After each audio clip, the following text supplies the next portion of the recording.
selamat datang. Perkenalkan, kami dari kelompok 3 yang bernama saya Farhan Muhammad, dan selanjutnya ada Henry, Akmal Ayub, dan yang berhalangan hadir yaitu Sebastian. Nah, pada kali ini kami ingin presentasikan mengenai tugas hasil proyek akhir kami, yaitu mengenai CRUD pendaftaran mahasiswa. Kami akan menampilkan hasil demo dari aplikasi sudah kami lakukan, sudah kami buat. Nah, di sini yang pertama itu jangan lupa kita mengaktifkan sebuah SMPP kita terlebih dahulu ya. Nah, setelah sudah aktif, maka database kita sudah terhubung ke dalam aplikasi kita. Oke, selanjutnya kita bakal menghidupkan atau membuka aplikasi kita. Nah, ini adalah aplikasi yang sudah kami buat. Nah, yang pertama itu kita akan coba lakukan tombol create atau add pada aplikasi kita. Yang pertama di sini kita akan isi NIM kita, kemudian nama, prodi,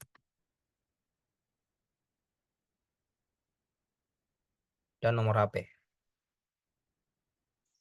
Nah, setelah kita akan menekan tombol add di sini. Nah, ketika datanya berhasil, maka dia akan menampilkan sebuah message data add. Nah, dan dia akan menampilkan data yang di form sebelumnya yang kita input itu ke dalam table yang sudah kita buat. Nah, selanjutnya tadi kita mengeset inputannya menjadi kosong kembali.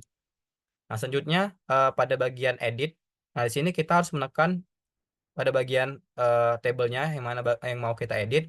Nah, otomatis dia akan menampilkan apa isi value dari table yang sudah kita buat di sini. Nah, sini contoh kita akan edit menjadi Henry. Nah, jika kita edit, dia akan menampilkan message record update dan mengganti eh, nama table di sini. Nah, selanjutnya kita akan lakukan fungsi bagian delete. Nah, kita juga harus menekan bagian mana yang harus kita delete.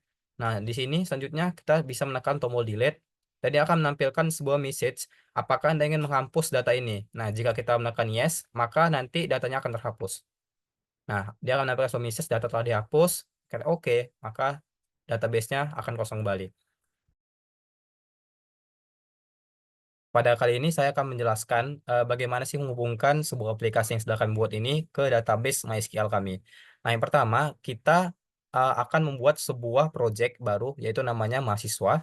Nah, selanjutnya kita membuat sebuah file baru, yaitu rec.java, menggunakan Java ini. Kita buat menggunakan Java Frame. Nah, selanjutnya untuk menghubungkan ke database-nya, kita pada bagian folder project files ada namanya file pom.xml.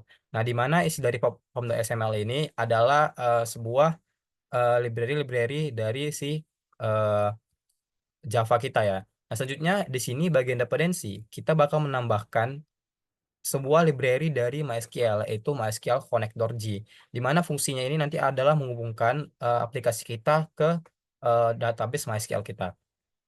Nah, hal pertama yang harus kita lakukan yaitu adalah mengaktifkan eh, SMPP terlebih dahulu agar database kita aktif. Kemudian selanjutnya kita bakal lanjut ke project yang sudah kita buat. Nah, yang pertama kami akan beri lihat untuk bagian desainnya. Di sini sebelah kiri sini ada bagian form input untuk bagian registrationnya. Nah, selanjutnya di bagian kanan ini adalah sebuah table di mana nanti akan menampilkan seluruh hasil inputan yang sudah dilakukan oleh user registration gitu ya. Oke, selanjutnya saya akan menjelaskan pada bagian kodenya. Pertama kita bakal mulai dari fungsi kode add ya. Nah, di sini yang pertama kita lakukan itu kita adalah menginisiasikan sebuah variabel, yaitu ada string name, phone numbers, prodi, dan name, di mana isi dari variabel ini itu adalah mengambil dari inputan yang sudah kita buat di sini sebelumnya dengan menggunakan fungsi getText. Selanjutnya, kita bakal menggunakan fungsi try-catch, di mana pada fungsi try, kita pertama itu akan menghubungkan sebuah eh, driver MySQL kita menggunakan kelas. Nah, selanjutnya kita akan hubungkan ke sebuah database kita, di mana nama database kita adalah mahasiswa USTB. Nah, selanjutnya pada insert yang pertama ini kita bakal memasukkan sebuah data ke table yang namanya data mahasiswa. Di mana kita menggunakan fungsi insert lagi untuk masukkan input-inputan yang di sini ke dalam database kita menggunakan insert into data mahasiswa, NIM, nama mahasiswa prodi, dan seterusnya. Selanjutnya, setelah berhasil, maka dia akan menampilkan sebuah message data added. Dan selanjutnya, maka tabelnya akan diupdate. Pada bagian ini, setelah selesai semuanya sudah diupdate dan datanya berhasil ditambahkan, maka di sini kita men-setting pada inputan ini nantinya dia bakal kosong kembali gitu ya. Dan di sini ada fungsi catch di mana ini untuk menghandle atau mengambil error dari eh, program yang sudah kita buat. Oke, selanjutnya saya akan menjelaskan pada bagian table update. Nah, pada bagian table update ini, pertama itu kita akan membuat sebuah variabel yaitu in c. Nah, di mana nanti fungsi in c ini adalah untuk mengambil isi inputan kita nanti sebelumnya ya. Oke, selanjutnya pada fungsi try catch, di sini sama kayak tadi kita bakal menghubungkan ke database dan table kita. Lalu di sini kita bakal melakukan sebuah query select from data mahasiswa di mana ini nanti akan menampilkan isi dari table database yang sudah kita buat. Nah, selanjutnya ini adalah fungsi untuk menghitung atau mengambil dari table yang sudah kita buat nantinya. Nah, selanjutnya di sini ini mengambil eh, table desain dari yang sudah kita buat di sini. Oke, selanjutnya pada bagian ini kita bakal lakukan sebuah perulangan di mana ketika RS-nya ini next, maka dia akan mengisi inputan dan menambahkan NIM, nama siswa, prodi, nomor telepon ini ke V2. Nah, setelah udah masuk ke vektor V2 ini, maka dia akan ditambahkan ke eh, model si table yang sudah kita buat di sini. Nanti dia akan masuk ke dalam table kita di sini. Selanjutnya kita mengeset yang tadi sebelumnya itu saya buat. Jadi setelah sudah berhasil, kita inputannya itu bakal dibuat kosong kembali. Jadi nggak ada lagi isi inputan yang sudah kita buat sebelumnya.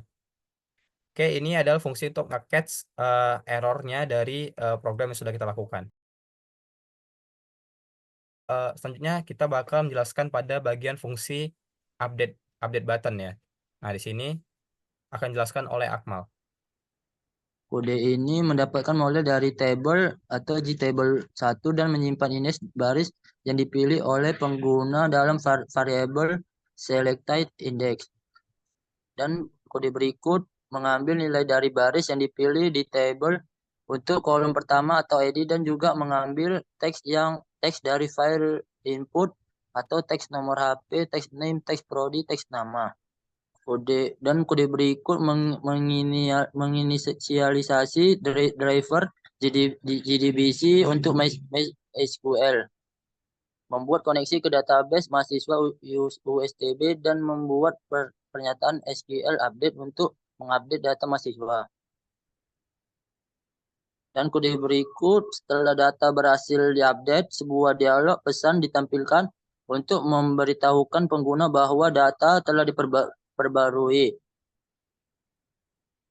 Dan metode table update dipanggil untuk memperbarui tampilan table. Input form juga dikosongkan dan fokus kembali diberikan ke file text name. Dan berikut merupakan kode menangani dua jenis pengecualian class not found exception jika driver JDBC tidak ditemukan, dan SQL exception jika terjadi kesalahan dan dalam interaksi dengan database. Pesan kesalahan akan dicatat menggunakan logger. Oke, terima kasih Akmal. Oke, selanjutnya kita bakal menjelaskan pada bagian fungsi delete. Nah, fungsi delete ini akan dijelaskan oleh Henry. Nah, untuk bagian kode pertama ini mendapatkan model dari table atau JTable dan menyimpan indeks baris yang dipilih oleh pengguna dalam variabel select index.